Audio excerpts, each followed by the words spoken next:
Touré sera là aussi, tout comme Lamine Samba. Les correspondants régionaux aussi sont de l'équipe du groupe Futur Média de la TFM pour vous accompagner 6h30 9h. Mais en attendant, nous allons recevoir Dissa Préra. C'est pour la revue des titres des différents quotidiens qui nous sont parvenus ce matin au groupe Futur Média. C'est tout de suite.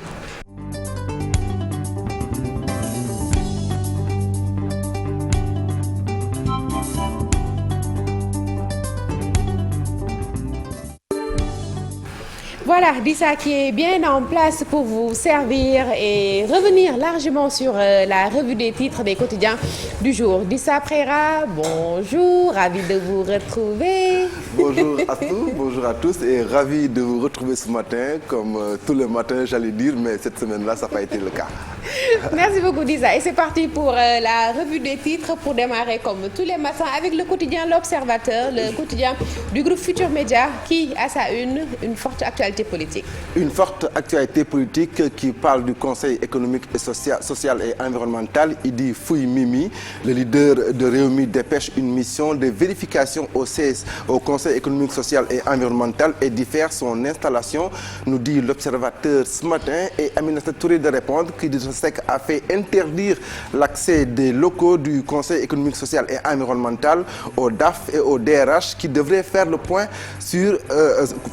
à ses collaborateurs, les actes de signature de la guerre entre les deux ex-PM, nous dit L'Observateur ce matin, sans oublier également l'implication du 8e khalife des Mourides dans la vie du pays. Serigne Mountakha, un train d'avance, dit-il ce matin, nous dit ce matin L'Observateur, qui n'a pas aussi oublié en quête de personnalité, le papa du présumé terroriste arrêté à Touba parle. Mon fils est dépressif et mégalomane, petit-fils de Cheikh Issa Diène, son frère auditionné aujourd'hui, nous dit également L'Observateur qui, dans un entretien avec Abdoulaye Diouf Sarr, le ministre de la Santé, qui nous dit que le Sénégal fera bénéficier à sa population du vaccin du Covid-19. L'Observateur qui nous dit également, qui revient également sur la présidence à la CAF de Maître Augustin Senghor et qui parle de ses atouts et des faiblesses d'une candidature. Les avis de CRSEC, de la Fédération sénégalaise de football et de Seydina Diagne du CNOS, nous dit ce matin L'Observateur. Le quotidien, lui,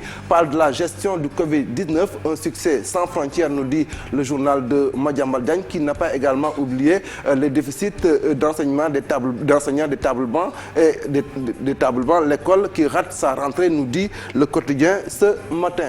L'enquête nous revient sur le nouveau casting et stratégie du président.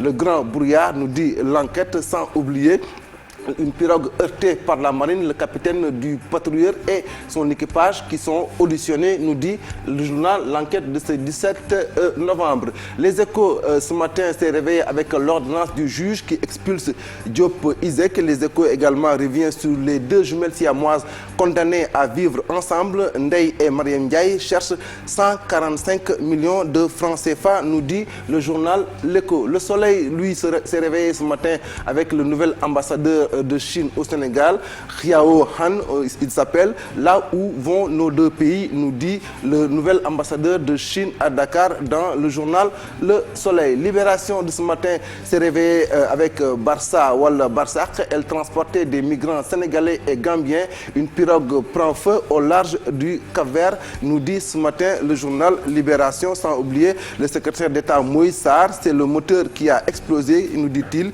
Des passagers grièvement brûlés, plusieurs morts annoncés. 3 mineurs étaient dans l'embarcation, nous dit le journal Libération. Vox Pop s'est réveillé ce matin avec la candidature à la présidence de la Confédération africaine de football. Déjà 15 pays derrière Augustin Senghor. Sa candidature déposée par le Sénégal, la Gambie et le Gabon. La nécro de RFI qui a secoué le monde hier et Abdoulaye Wade de répondre « Je suis en pleine forme », réagit le pape du PDS.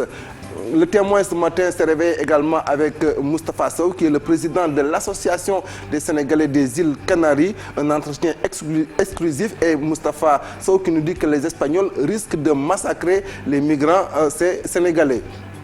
Nous parlons maintenant de Walfadjri qui s'est réveillé également ce matin avec la pénurie du liquide précieux. Diamalaye et Grand Yoff déclenchent les émeutes de l'eau, nous dit-il. Bâtiment menacé de ruine, la Médina en état d'alerte, nous dit Walfadjri quotidien de ce matin. Sud Quotidien, lui, revient sur la gestion des inondations. Il dit que l'Assemblée nationale joue à l'indique ce matin. Et puis, Maître Augustin Senghor, président de la CAF, Maître Augustin Senghor s'engage et le Maître Augustin Senghor qui dit qu'il est prêt à relever le challenge de la présidence. La Tribune également s'est réveillée autour de Benno, autour du gâteau, dit la Tribune. Macky sur le chemin qui a perdu Maître Abdoulaye Wade. Il risque de tomber dans ses propres pièges, nous dit le journal La Tribune, et qui également parle de 3000 Sénégalais arrivés sur les côtes espagnoles, 500 morts qui sont chiffrés dans l'immigration clandestine en 48 heures. L'As quotidien parle des rescapés de l'immigration clandestine, les confessions glaçantes de Cheikh Ahmed Tidiane Chérif Dièye. Un bateau a heurté notre pirogue et tous les passagers ont péri, excusez-moi, il n'y a eu que 3 survivants, nous dit Cheikh Ahmed Tidiane Dièye dans le journal L'As. Attaque mortelle à Koungheul, la gendarmerie arrête la bande de braqueurs, nous dit L'As quotidien de ce matin.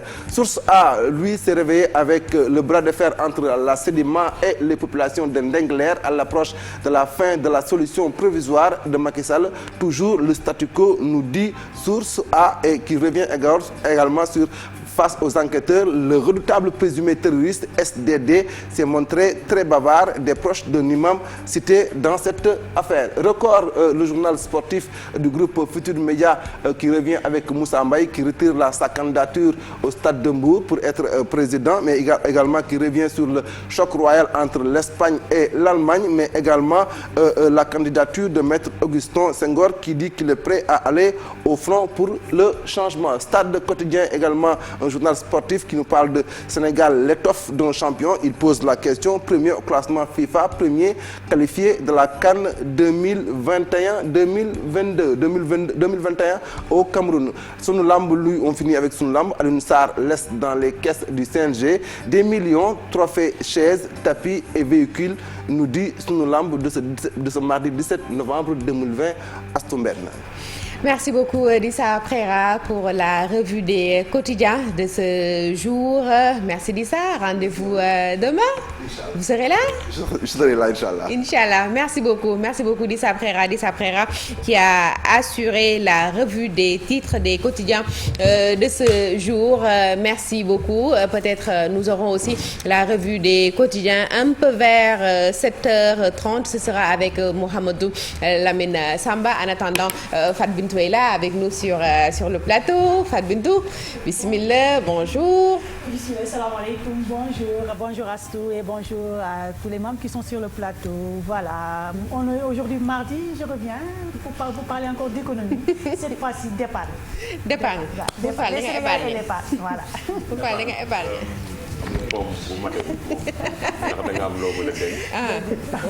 ma ne ko faaw yi denc nag pour mën a di réaliser yenn.